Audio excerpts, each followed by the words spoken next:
महाराष्ट्र में नई सरकार के गठन को लेकर सस्पेंस लगातार गहराता जा रहा है। मुख्यमंत्री एकनाथ शिंदे के अपने पैतृक गांव दौरे जाने के कारण शुक्रवार को प्रस्तावित महायुति की बड़ी और महत्वपूर्ण बैठक स्थगित कर दी गई। तो वहीं इस पर शिवसेना नेता संजय शिरसाट ने शुक्रवार को मुख्यमंत्री एकनाथ शिंदे के आगामी फैसले को लेकर एक बड़ा संकेत दे दिया है। उनका कहना है कि जब भी मुख्यमंत्री को किसी बड़े निर्णय पर विचार करना होता है तो वो अपने पैतृक गाँव ही जाते हैं। कल शाम तक वो एक बड़ा फैसला लेंगे। तो वहीं आज शिंदे अपने गाँव से मुंबई वापस लौटेंगे। महायुति में शामिल तीनों पार्टियों के नेताओं की अमित शाह और जेपी नड्डा के साथ गुरुवार को बैठक हुई थी। करीब 1 घंटे तक चले मंथन में भी सीएम के नाम पर मुहर नहीं लग पाई है। तो वहीं शिंदे गुट के सूत्रों के मुताबिक बात करें तो मुख्यमंत्री एकनाथ शिंदे ने केंद्रीय गृह मंत्री अमित शाह के साथ बैठक में अपनी डिमांड रखी। उन्होंने शिवसेना के लिए विधान परिषद के अध्यक्ष पद की मांग के साथ साथ 12 मंत्री पद की मांग भी की है। इनमें गृह मंत्रालय और शहरी विकास समेत कई अहम विभाग शामिल हैं। तो वहीं शिंदे के अमित शाह से अपील की कि वो पालक मंत्री यानी कि गार्डियन मिनिस्टर देते समय भी शिवसेना का उचित सम्मान बनाए रखें। महायुति के नेताओं को मुंबई में विभागों के बंटवारे पर सहमति बनाकर दिल्ली आने के लिए कहा गया है। हालांकि बैठक में शाह ने देवेंद्र फडणवीस को सीएम बनाने को लेकर संकेत जरूर दिया है, लेकिन नई सरकार बनाने में सहयोगी दल शिवसेना और एनसीपी के बजाय भाजपा में ही अंदरूनी खटपट है। सूत्रों का कहना है कि मुख्यमंत्री पद के लिए देवेंद्र फडणवीस का नाम लगभग तय है, लेकिन इसी बीच मराठा मुख्यमंत्री बनाने की चर्चा भी तेज हो गई है। इससे भाजपा महासचिव विनोद तावड़े का नाम भी चर्चा में आ गया है। फडणवीस की ताजपोशी में देरी की एक वजह ये भी मानी जा रही है। शुक्रवार की बैठक टलने के बाद अब रविवार को भाजपा विधायक दल की बैठक होने की संभावना है। उसके बाद महायुति की बैठक बुलाई जाएगी। सूत्रों के मुताबिक बात करें तो भाजपा विधायकों की बैठक में 2 केंद्रीय पर्यवेक्षक मुख्यमंत्री पद को लेकर विधायकों की राय लेंगे। इसी बीच विधायक दल का नेता भी चुना जाएगा। इसके बाद महाराष्ट्र के अगले मुख्यमंत्री के नाम की घोषणा की जाएगी। ये भी चर्चा है कि दिल्ली में शाह और नड्डा के साथ बैठक में एकनाथ शिंदे को केंद्रीय मंत्री का ऑफर दिया गया है। अगर शिंदे प्रस्ताव स्वीकार करते हैं तो महाराष्ट्र में शिवसेना का दूसरा कोई नेता उप मुख्यमंत्री बन सकता है। समाजवादी पार्टी का प्रतिनिधिमंडल संभल जाएगा। सपा ने पत्र जारी करते हुए इस बात की जानकारी दी है। प्रतिनिधिमंडल में विधानसभा में नेता प्रतिपक्ष माता प्रसाद पांडे सहित 15 नाम शामिल हैं। तो वहीं डेलीगेशन में शामिल लोग हिंसा के बारे में जानकारी जुटाएंगे। इसके बाद ये जानकारी सपा मुखिया अखिलेश यादव के साथ साझा करेंगे। बताते चले कि इससे पहले डीजीपी के कार्रवाई के आश्वासन पर प्रतिनिधिमंडल ने, लेकिन अब 30 नवंबर यानी कि शनिवार को सपा नेता मौके पर जाएंगे। 2 दिन पहले ही विधानसभा में नेता प्रतिपक्ष माता प्रसाद पांडे ने प्रेस वार्ता कर संभल हिंसा को लेकर सरकार को घेरा था। तो वहीं सपा के डेलीगेशन के संभल जाने पर भी अपनी बात कही थी। जामा मस्जिद सर्वे के दौरान हुए बवाल में शामिल उपद्रवियों की पहचान के लिए टीमें लगी हुई हैं। इसमें 250 से भी ज्यादा फोटो तो उपद्रवियों के जारी कर दिए गए हैं, जिसमें वो ईंट पत्थर और लाठी डंडे लेकर जाते हुए दिखाई दे रहे हैं। इसमें काफी उपद्रवियों के चेहरे को भी नकाब से कवर कर लिया गया था। इन सभी की पहचान के लिए पुलिस अपने सूत्र लगा रही है, जिससे उपद्रवियों तक पहुंचा जा सके। आपको बता दें कि संभल की शाही जामा मस्जिद मामले में एएसआई ने अपना जवाब दे दिया है, जिसमें कई बार मस्जिद कमेटी की ओर से एएसआई की टीम को सर्वे से रोकने का जिक्र किया गया है। तो वहीं शाही जामा मस्जिद बनाम हरिहर मंदिर मामले में शुक्रवार को सुनवाई हुई। विदेश मंत्रालय ने कांग्रेस नेता राहुल गांधी के उस बयान की आलोचना की है जिसमें उन्होंने कथित तौर पर कहा था कि ऐसा लगता है कि अमेरिका के राष्ट्रपति जो बाइडेन की तरह ही प्रधानमंत्री नरेंद्र मोदी की भी याददाश्त कमजोर होने लगी है। विदेश मंत्रालय के प्रवक्ता रणधीर जायसवाल ने राहुल की टिप्पणी को दुर्भाग्यपूर्ण करार दिया है। उनका कहना है कि भारत और अमेरिका के बीच बहुआयामी साझेदारी है और ये साझेदारी दोनों पक्षों की वर्षों की दृढ़ता, एकजुटता, आपसी सम्मान और प्रतिबद्धता से निर्मित हुई है। रणधीर जायसवाल का कहना है कि हम ऐसी रिपोर्ट या टिप्पणियों को दुर्भाग्यपूर्ण मानते हैं और ये अमेरिका के साथ मधुर और मैत्रीपूर्ण संबंधों के अनुरूप नहीं है और भारत सरकार का रुख प्रदर्शित नहीं करती। उन्होंने ये बात अपने वीकली मीडिया ब्रीफिंग में राहुल गांधी की टिप्पणियों पर पूछे गए एक प्रश्न के उत्तर में कही है। आपको बता दें कि महाराष्ट्र में अमरावती में 16 नवंबर को एक रैली में राहुल गांधी ने कथित तौर पर ये बात कही थी। प्रशांत विहार में बंसीवाला स्वीट्स और सीआरपीएफ स्कूल के पास हुए धमाके की जांच में एक बड़ा खुलासा हुआ है। धमाके में बेंजोल पेरोक्साइड यानी कि ब्लीचिंग पाउडर का इस्तेमाल करने की बात सामने आई है। पाउडर के साथ कुछ और रसायन भी मिलाए गए थे, लेकिन रसायन कौन कौन से थे इनका रोहिणी स्थित विधि विज्ञान प्रयोगशाला भी अभी तक पता नहीं लगा पाई है। तो वहीं अधिकारियों का कहना है कि ब्लीचिंग पाउडर आज तक आतंकी वारदात या फिर किसी भी बम धमाके में इस्तेमाल नहीं किया गया है। ऐसे में या तो कोई वेस्ट सामान फेंक रहा है या फिर शरारत की जा रही है। लैब के अफसरों के अनुसार अनुसार बेंजोइल पेरोक्साइड बम धमाकों के लिए इस्तेमाल नहीं होता। मौके से पुलिस को बम धमाके के लिए इस्तेमाल करने वाला कोई डिवाइस भी नहीं मिला है। साल 2024 के लगभग हर महीने ने गर्मी का रिकॉर्ड तोड़ा है। नवंबर महीना भी इस लिस्ट में अब शामिल हो गया है। यूं तो महीने के आखिर में ठंड बढ़ने लगी है, लेकिन इस साल नवंबर पिछले 5 सालों के मुकाबले सबसे गर्म रहा, जिसमें दिन और रात का तापमान सबसे अधिक था। हालांकि मौसम विभाग ने अब ठंड के बढ़ने के आसार भी जताए हैं। मौसम की स्थिति के बारे में बात करते हुए IMD के अधिकारियों का कहना है कि मौजूदा ठंड नवंबर के अंत के लिए सामान्य है, लेकिन महत्वपूर्ण बारिश और बर्फबारी की कमी के कारण मौसम में सामान्य से अधिक गर्म स्थिति देखी गई है। तो वहीं उत्तर पश्चिम भारत को प्रभावित करने वाले पश्चिमी विक्षोभ के कारण सप्ताहांत में रात के तापमान में 1 से 2 डिग्री सेल्सियस की अस्थायी वृद्धि होने की उम्मीद है। फिर इसके बाद अगले हफ्ते की शुरुआत में एक और गिरावट की संभावना है, क्योंकि उत्तरी पहाड़ियों में बर्फबारी होगी।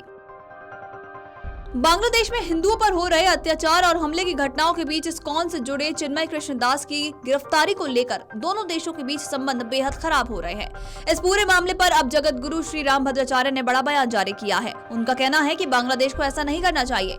हम भी उन्हें समझा रहे हैं, नहीं तो फिर हम अपने ढंग से समझाएंगे।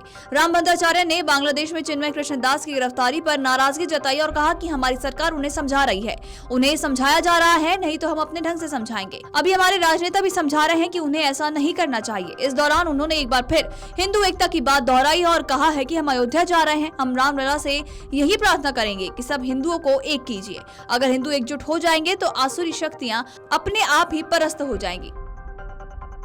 बांग्लादेश में हिंदुओं पर हो रहे अत्याचार को लेकर भारत में भारी गुस्सा है। हैरानी की बात यह है कि अमेरिका, जो पूरी दुनिया में मानवाधिकारों का झंडा बरदार बनता है, उसकी तरफ से अभी तक बांग्लादेश में हिंदुओं पर हो रहे अत्याचार को लेकर कोई भी बयान जारी नहीं किया गया है।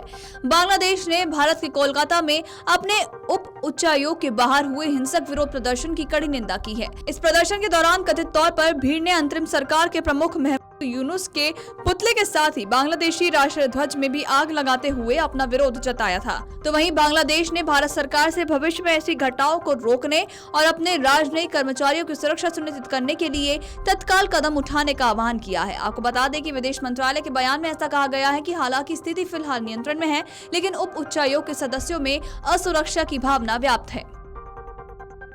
मंडी से भाजपा सांसद कंगना रनौत ने बांग्लादेश की स्थिति को लेकर चिंता जताई है। उन्होंने बांग्लादेश में साधु और संतों की स्थिति बहुत अच्छी नहीं है, ऐसा कहा है। उनका कहना है कि ये चिंता की बात है कि इन अत्याचारों के खिलाफ भारत में कोई विरोध प्रदर्शन नहीं हो रहा है। सोशल मीडिया पर भी कोई अभियान नहीं चलाया जा रहा है। जब से मोहम्मद यूनुस बांग्लादेश में सत्ता में आए हैं, तभी से देश में पूरी तरह से अशांति फैल गई है।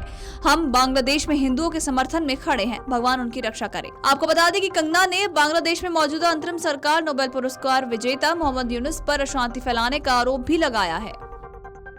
अमेरिका के नवनिर्वाचित राष्ट्रपति डोनाल्ड ट्रंप ने हाल ही में एक बड़ा बयान किया है। उनकी घोषणा से कनाडा और मैक्सिको की नींद उड़ गई है। आनंद फानन में कनाडाई पीएम जस्टिन ट्रूडो भी ट्रंप से मिलने पहुंच गए हैं। दरअसल ट्रंप ने कहा था कि वो जनवरी में कार्यभार संभालने के पहले दिन ही ऐसे आदेशों पर हस्ताक्षर करेंगे जिसके तहत मैक्सिको और कनाडा से आने वाले सभी सामानों पर 25% आयात शुल्क लगाया जाएगा। उनका कहना है कि वो ऐसा तब तक करेंगे जब तक ये देश अपने अमेरिका में अवैध अप्रवासियों और फेंटेनाइल दवाओं की प्रवाह को बंद नहीं करते। कनाडा के प्रधानमंत्री अपने पब्लिक सेफ्टी मिनिस्टर के साथ ही अमेरिका के फ्लोरिडा पहुंचे। यहां अमेरिकन राष्ट्रपति डोनाल्ड ट्रंप से उन्होंने गोल्फ क्लब में मुलाकात की। दोनों नेताओं के साथ में रात का भोजन भी किया और कई मुद्दों पर चर्चा भी की। हालांकि फिलहाल ये नहीं बताया गया है कि इनके बीच में किन मुद्दों पर बात की गई है। इजरायली सैन्य हमलों में गाजा पट्टी में 40 फिलिस्तीनी नागरिक मारे गए हैं। इनमें से अधिकांश नुसेरात शिविर में रहने वाले थे। फिलिस्तीनी स्वास्थ्य विभाग का कहना है कि 19 शव बरामद कर लिए गए हैं। तो वहीं स्वास्थ्य विभाग ने भी कहा है कि इजरायली सेना गुरुवार देर रात से हमला कर रही है। शुक्रवार को भी गाजा के पश्चिमी क्षेत्र में कुछ इजरायली टैंकों को सक्रिय देखा गया। तो वहीं दूसरी तरफ अमेरिका ने एक बार फिर कहा है कि वो युद्ध विराम के लिए दोबारा प्रयास करेंगे। फिलिस्तीनी नागरिक आपातकालीन सेवा ने कहा है कि उनकी टीम अपने घर में फंसे निवासियों की मदद करने की भरपूर कोशिश कर रहे हैं। तो वहीं सड़क पर पड़े शवों को कंबल या फिर सफेद कफन से ढककर स्ट्रेचर से ले जाया जा रहा है। इसके साथ ही कमल अदवान अस्पताल के स्वास्थ्य कर्मियों का कहना है कि इजरायली हमले में कमल अदवान अस्पताल में गहन चिकित्सा इकाई के प्रमुख अहमद अल कहलोट की मौत हो गई है। चक्रवाती तूफान फिंगल के शनिवार की दोपहर पुदुचेरी के निकट पहुंचने की संभावना जताई गई है। इसे लेकर प्रशासनिक अधिकारियों ने स्थानीय लोगों को घरों में रहने की सलाह दी है। बता दें कि शनिवार को चक्रवाती तूफान के मद्देनजर सभी स्कूल और कॉलेजेस बंद रहेंगे। अधिकारियों ने इस बात की जानकारी दी है। तो वहीं भारत मौसम विभाग ने शुक्रवार को बताया कि चक्रवाती तूफान के पुदुचेरी के निकट शनिवार दोपहर तक पहुंचने की संभावना है। इस दौरान हवा की रफ्तार भी 90 किलोमीटर प्रति घंटे की हो सकती है। तो वहीं जिला अधिकारी और पुलिस और अन्य विभागों के अधिकारियों संग चर्चा की और हालात की समीक्षा भी ली गई है।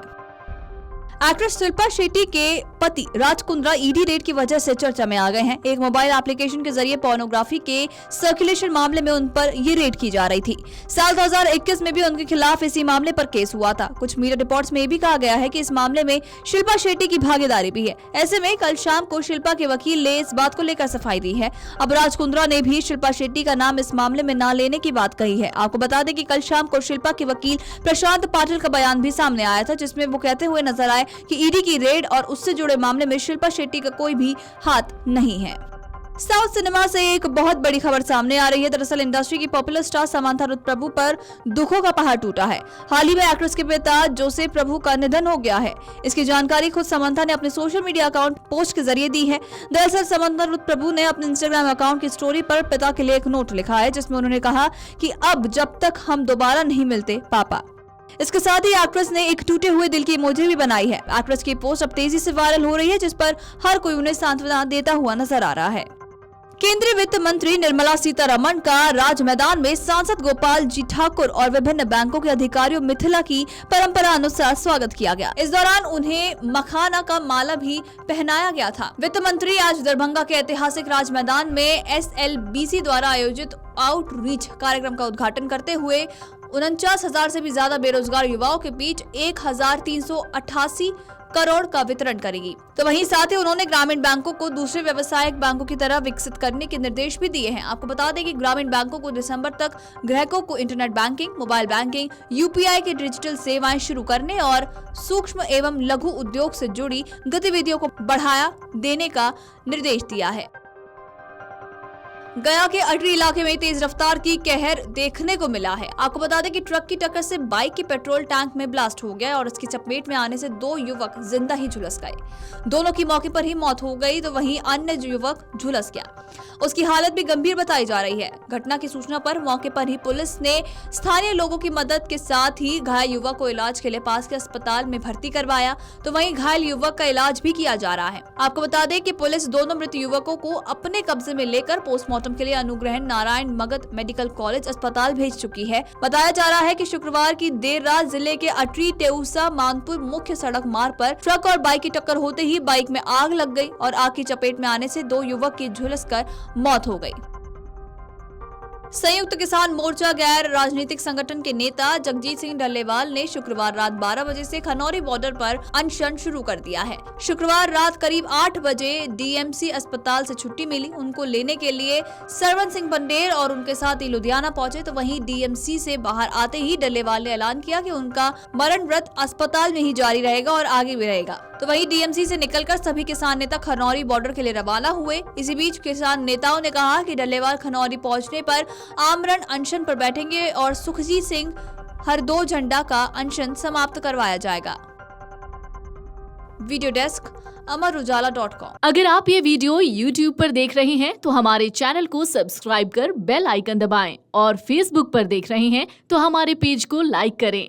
8 मिलियन प्लस सब्सक्राइबर, आपके इस भरोसे के लिए बहुत धन्यवाद।